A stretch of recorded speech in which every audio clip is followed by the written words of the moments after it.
Il est difficile de trouver deux hommes aussi différents l'un de l'autre que le dictateur russe Vladimir Poutine et le président ukrainien Volodymyr Zelensky.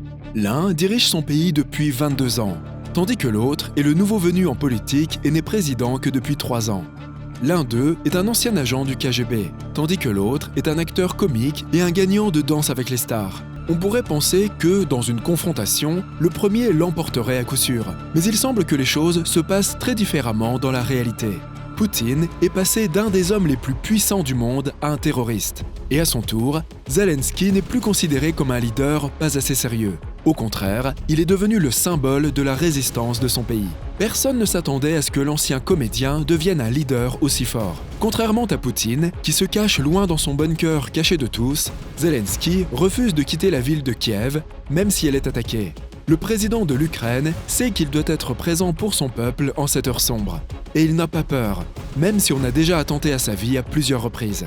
Qui plus est, il conserve son sens de l'humour dans cette période difficile. Par exemple, il a récemment appelé Poutine et lui a demandé s'ils pouvaient se rencontrer et discuter. « Asseyez-vous avec moi pour négocier, mais pas à 30 mètres, je ne mords pas. » La blague de Zelensky sur les 30 mètres fait référence à la façon dont le dictateur russe communique avec les autres. Il est assis à une extrémité d'une table notoirement longue, tandis que tous les autres sont assis à l'autre extrémité. Même lorsque le dictateur parle avec ses plus proches confidents et amis, il les tient à distance. Soit parce qu'il veut simplement être aussi loin des autres que possible, ou parce qu'il a peur pour sa vie et ne fait confiance à personne autour de lui. Cette approche ne fait pas honneur à Poutine. En fait, Poutine ne communique pas vraiment avec son peuple et ne donne que des conférences préenregistrées qui ne fournissent aucune information pertinente. Récemment, il a même simulé sa rencontre avec des représentantes des compagnies aériennes russes. La vidéo contient des images de synthèse et on peut clairement voir la main de Poutine passer dans le microphone. Pendant ce temps, Zelensky fait le point sur la situation en Ukraine toutes les heures devant un micro bien réel. Yeux rouges, mal rasés et épuisés, comme tous les Ukrainiens en ce moment. Le président a remplacé son costume par un t-shirt vert militaire pour ressembler encore plus à l'un de ses concitoyens. Et il ne se contente pas de rester caché. Il se promène même dans les rues de la ville. Il a aussi des collègues, des militaires et des journalistes en qui il a confiance et communique directement avec eux tous les jours. Récemment, il est même allé voir des soldats ukrainiens blessés à l'hôpital pour leur remonter le moral. Une autre différence entre les deux présidents est leur attitude à l'égard du monde numérique. Par exemple, pour gagner l'élection, Zelensky a utilisé le pouvoir des médias sociaux. Et lorsqu'il est devenu président, il a commencé avec succès à mettre en œuvre la numérisation, notamment l'introduction de documents électroniques. Récemment, Zelensky a dépassé Kanye West avec son nombre de followers sur Instagram. Mais en Russie, il semble que le processus soit allé dans la direction opposée. Non seulement le gouvernement n'a jamais introduit d'innovation numérique, mais il a en fait fermé un certain nombre de sites web et de ressources, dont Facebook et Instagram, parce qu'il s'opposait à sa propagande. En Russie, seules les sources d'informations contrôlées par l'État sont désormais disponibles. Leurs médias ne peuvent même pas utiliser les mots « guerre » ou « invasion » pour décrire la situation en Ukraine, qu'ils qualifient plutôt d'opération spéciale.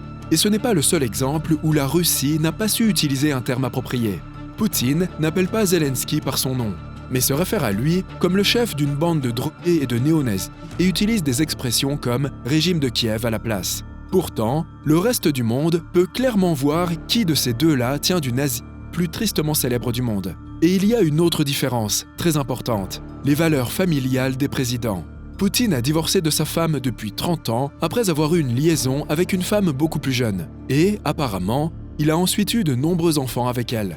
Pendant ce temps, Zelensky est marié à sa femme Olena depuis presque 20 ans. Ils ont 2 enfants ensemble et, malgré les rumeurs et les ragots, ils sont toujours heureux ensemble et se soutiennent mutuellement dans tout. Si vous voulez des preuves, il suffit de jeter un coup d'œil à leur compte Instagram d'avant-guerre. Mais, ces derniers temps, il semble qu'Olena ne soit pas la seule femme à aimer Volodymyr. D'innombrables femmes du monde entier ont désormais le béguin pour lui.